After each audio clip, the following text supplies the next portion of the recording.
We staan vandaag hier met een van de buschauffeurs. En hij gaat ons vertellen wat de situatie is bij de bussector. We hebben vernomen dat de brandstofprijs naar 15 SRD is getrokken. Meneer Ramdin, sana situatie. Asa niet oppo, a benzineprijs oppo. We horen tarief tapa 5. Dus minimaal tegen voor horen tarief tap 5. Want we mogen niet eigendunkelijk de prijzen aanpassen. Maar elk andere prijs wordt gewoon aangepast. Maar bij ons bushouders of buschauffeurs wordt het niet aangepast. En bij deze wil ik de minister vragen dat hij ons niet van de kast naar de muur stuurt. Want toen we zijn begonnen met rijden, daar is benzineprijs, dieselprijs op 7 SRD gekomen. Toen het op 7 SRD is gekomen, hebben we een verhoging gekregen van 5 SRD. Toen begonnen we op 5 SRD te rijden. En toen we klaar waren met rijden voor de dag, dan is de benzine naar 10,31 gekomen die dag.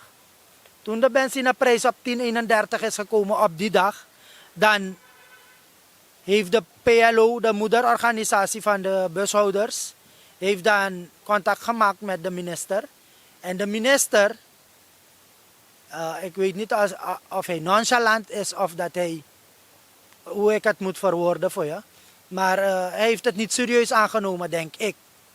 In mijn opzichten of mijn denken. En toen heeft hij onderhandeld, telefonisch, want we krijgen niet alles goed door. Nog via de PLO en nog via de minister uit. En dan hebben ze onderhandeld, maar ze zijn nog niet uitgekomen. Daarna is de benzineprijs naar 12,28 gekomen. Dieselprijs 12,28, bushouders hebben nog steeds hetzelfde oude tarief van 5 SRD. Nu is het naar 15 SRD gekomen en er is nog geen oplossing in de zaak. Ik vind, als je overnight een tarief kan aanpassen naar 15 SRD voor benzine, dan moest jij als minister of jij als de instantie voor de bushouders al weten wat jouw calculatie zou zijn, wat je de bushouders tegemoet zou komen, wat de calculatie, want de minister wist al dat er een prijsstijging zou zijn voor de dieselprijzen, nog voor de gasolineprijzen. Dan zou de minister de PLO moeten waarschuwen van luister nou meneer, ik ga niet met je oude calculatie kunnen werken, maak een calculatie op grond hiervan en publiceer het ook met je mensen. Zijn ze eens wat jij als moederorganisatie voor ze doet of niet? Want de oude tarief zijn niet meer hanteerbaar. Alles wordt duurder. Toen EBS hun prijs moest aanpassen, hebben ze het bekendgemaakt dat het per zo'n dag ingaat. Maar toen de benzineprijs omhoog is gegaan, hebben ze het nooit gepubliceerd dat morgen of over een week dat de benzineprijzen omhoog gaan. Dus nu zijn we radeloos. We weten niet wat de PLO ons gaat zeggen of wat de minister ons gaat zeggen. Geen van beide partijen komen ons en zeggen tegen ons van meneer, dit heb ik gepresenteerd voor minister van TCT. En omgekeerd komt de minister van TCT ook niet en zegt van kijk, ik heb onderhandeld met PLO en PLO heeft dit gepresenteerd en ik en de commissie van ADEC hebben dit als dingen uitkomst als uitkomst gekregen. Maar nu heeft TCT een commissie van ADEC ook ingenomen. En bij betrokken bij dit hele gebeuren. Dus nu weten we niet waar het aan naartoe ligt en waar we naartoe gaan. Want nu gaan ze een nieuwe calculatie moeten maken op prijs van 15 SRD. Benzineprijs. Dus, en dat gaat weer maanden duren. Als we toen 10 maanden hebben gewacht tot nu toe, gaat dit weer 10 maanden duren, minister? Heer minister, ik vraag u dat u nu werkelijk naar ons bushouders kijkt. Want wanneer je dit doet, kan deze doen in een bus. Nou, als maar voor sarna no kan tak nooit minus doen in een bus. Dan kom je echt uit de rijke huizen. Dat is het hoor, want dan minimaal morgen, want dan is de kaster. En dadelijk, we hebben veel modellen. wat we kunnen doen zonder PLO. Maar we doen dat niet. PLO is de moederorganisatie, we luisteren nog, we wachten nog.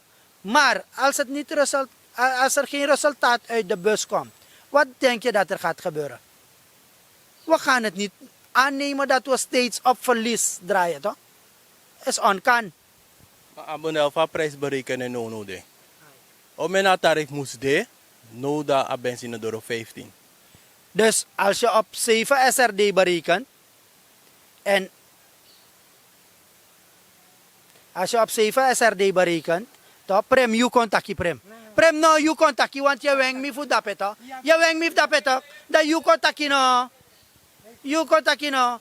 A prijs bij de 7 SRD, dat a prijs krijgt, komt 15 SRD. Dat sowieso a prijs zou dit tussen 13 en 15 kan de 18 golus refi. Want ano, a benzine no mo kring, onderdelen, alles is gestegen. Alles is gestegen. Maar mijn collega's hier, ze willen nooit verder praten. Alleen wanneer je onderling bent, gaan ze je wel iets zeggen. Toch? Maar wanneer ze uit de bus moeten komen, is er niemand. En daarom doet de regering wat ze willen met ons. Ik denk dat mama paya 18 of 13 goed. De man bij paya chimbusje, die a lockdown periode bede, de man paya de chimbusje na de taxi 20 goluans ma. Te de man ko na bus, chef is al 10 SRD no, chef hoeveel 12,50 no, chef 15 no. De man actie revi, chef, is belachelijk met jullie hoor. Jullie rijden op 5 SRD. Des mas reve kosonu. Tak ei, fawaka. Des ma one payeng. Wan des ma one gokong. A regering taka 15 sa di benzine na giwamu. Dan if u bereken no a bus tarief tap 13. En tramong benzine ko tap 20. Fawado. If abedefu wamu, dat zei de minister, net tegen de man tak arkino buschauffeurs of bushouders, luku so aan pompu drapen af you go la you oli tapa europrijs, dat we onderhandel, dat te ook ba onderhandel dat we op a olieprijs gionu. Dat we ne kira volk toe. Waarom niet dat? Zij de alle oplossing, a bushouder moest play, commit a minister. Zij de minister no kaskop wan bal commit me, tak hey, a defesa go lying. Zij de min potabal, lek wan complete pass gi a minister, make a minister, sitak na wan complete pass. Want, en alle opties, moet de PLO'ers, je moet goed luisteren wat ik je zeg meneer.